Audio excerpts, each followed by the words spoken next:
Welcome back, everybody. It's time for another quick chip with Chip. The last time I did one of these, I showed you how to make an instant pot chicken enchilada, and I mentioned our favorite dessert that we like to do with that is called the chocolate pot de creme. Now, we've made this actually with milk chocolate. We've made it with white chocolate. I've even used it with Heath. Yeah, just any kind of chip we like, but actually if you talk to my wife and some of my other kids, their actually favorite is the dark chocolate pot de creme. So that's what I'm going to be making today. This is actually my wife's all-time favorite dessert. She asked me to make it as much as I can stand it. So these are going to be the things you're going to need. So you're typically going to need 8 of these. Now I believe they're probably officially called ramekins, but I've been calling them ramekins, and my wife thinks I'm really cute when I say it that way, so I'm sticking with ramekins. So you're going to need 8 of these things here. Alright, so here's all the ingredients you're going to need. We're going to need 7 eggs. We're going to need 2 cups of heavy whipping cream. Some people here may say they choose to use the half and half. Whenever I just see them in a recipe to get the choice for heavy cream or half and half, I just don't go half and half, but you probably should, but I just don't. Yeah, but you can choose that if you like. We're going to need 2/3 of a cup of milk, half a cup of sugar, a little bit of whipped cream. Your favorite topping, if you want to add on at the end, like a sprinkle, adds a little texture. And we'll need 1 package of your favorite chocolate chip, in this case 10 ounces. Alright, so you're going to take your 2/3 of a cup of the heavy cream. There's one. Need one more. And you can combine those 2 things together. So here's the 2 cups. And then you're also going to take 2/3 of a cup of milk. Get that to 2/3 right there. And what you're going to do is you're going to bring that to a nice little small simmering type of boil. Now while I'm going to put this on the stove over here for just a moment, I'm going to start on the next step. Alright, for the next phase you're going to need 7 egg yolks to add to my mixing pot over here. So at this point, just crack your egg and you kind of open it up and you just kind of go, just kind of back and forth. You're trying to get rid of the part they call the white, but right now it doesn't look at all white. It just looks like someone sneezed inside your egg. You got all these little snotty boogery things, which again, I probably shouldn't use the word snotty boogery when I'm making a dessert, but I think you know what I'm talking about. So I'm going to let you fast forward like I just made 7 of these here real quick.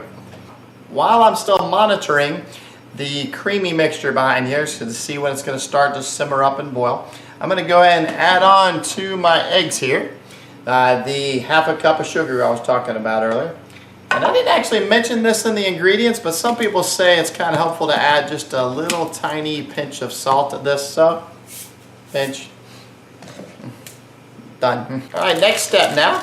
You're going to take your favorite chocolate chip, in this case again the dark chocolate, put it in some microwavable safe type of structure. Find it helpful it has a little pouring cap on it.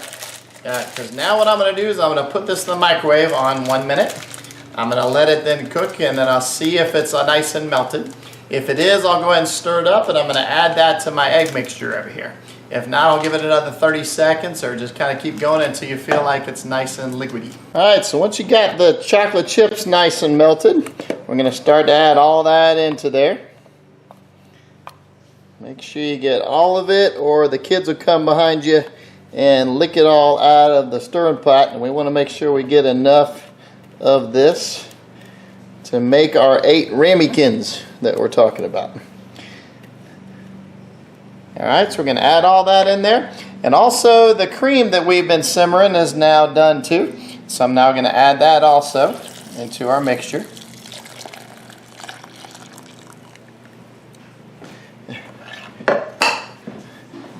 And then it's just time to stir it all up. As you're stirring it, you want to stir it good enough until it gets that nice, rich, dark chocolate color about it.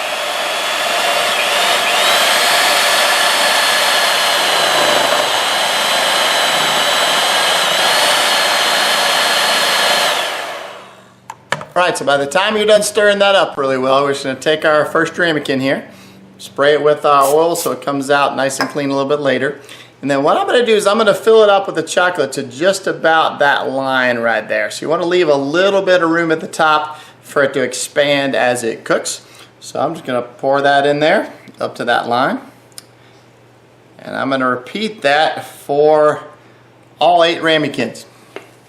Alright, now it's time to get out the Instant Pot itself. You're going to add your little bottom shelfy thing called the trivet. And then I'm going to add my 1 1/4 cups of water at the very bottom of this here. Now if you did your measurements really right, those 8 ramekins should be filled right up to about that line. So if you have a little less than that, a little more than that, not the end of the world. But I found almost every time I've done this, it's been almost perfect right to that line with the measurements I took. Now most of you are only going to be able to put 4 of these at the very bottom of it because that's just kind of how it's made for room. But in my case, I actually did buy some of these extra shelves. I had also bought them to help me make eggs, which I haven't even tried yet. You know, but I use this shelf in my case. Since I do this, I just put it upside down, and now I can put 4 more on the top of it.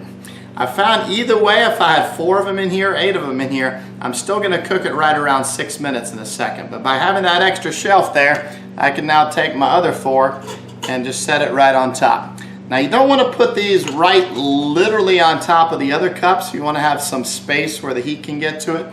So you just kind of offset it. I'll show you that in a second. So that you know, you can kind of see some of the below and you can kind of see some of these together. So when it's offset, you'll see something looks kind of like that. So now it's time to add on the top. Twist her into place. And you take your little knobby deal here and make sure that gets on. You make sure it twisted till it gets that nice little snuggy type of tight feel, you know, right through there. So now it's time for the easiest part. We set to cook. Set it for 6 minutes, and we sit back and let it do its thing. So remember, it's going to take about 10 minutes to kind of warm up at first, and then it'll actually cook for 6. So that beeping sound you hear means it's coming on right now. So it'll cook for the 6. If you have time, I usually let it kind of just sit in the pot for maybe about even 5 or 10 minutes or so. It's what Instant Pot people call a natural release for about 5 or 10 minutes. And then I'll release it by unscrewing the cap. We'll open it up, let it air out. I've made this mistake before of trying to grab the ramekins too soon when they were too hot. And let's just say there was chocolate everywhere all over the kitchen. So make sure that they get cool enough so you can get to them and take them out. And I'll show you that next step after that. Now you know you've done a really good job making this if you start to get a little bit of chocolate on the top of your shirt like I've got here. I don't know how I always do it, but it always gets on me. Alright, so we're now finished our 6 minutes of cooking, and we've had our 10 minutes of natural release. And then I did the little squeezy the knob at the top to let the rest of the pressure out.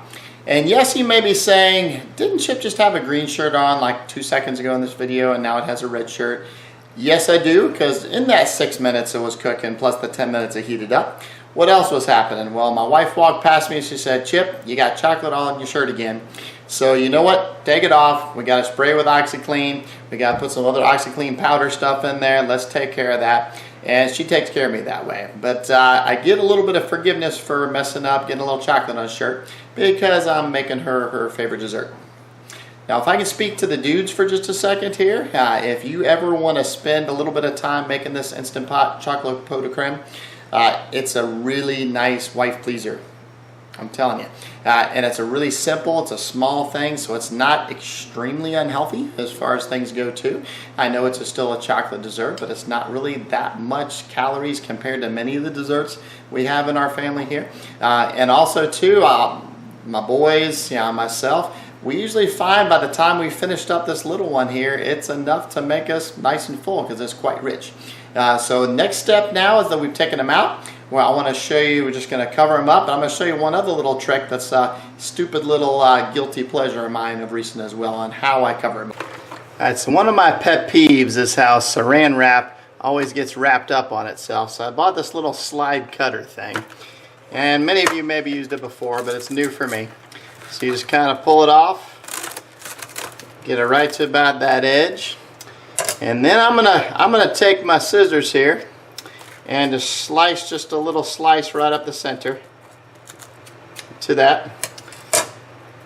And then this little slidey thing just goes back and forth. And you end up getting these little squares, kind of like so. Now I just take my square, sorry, I'm put not it sure. right on top of my ramekin as Alexa talks to me in the background. And do that for each of my ramekins.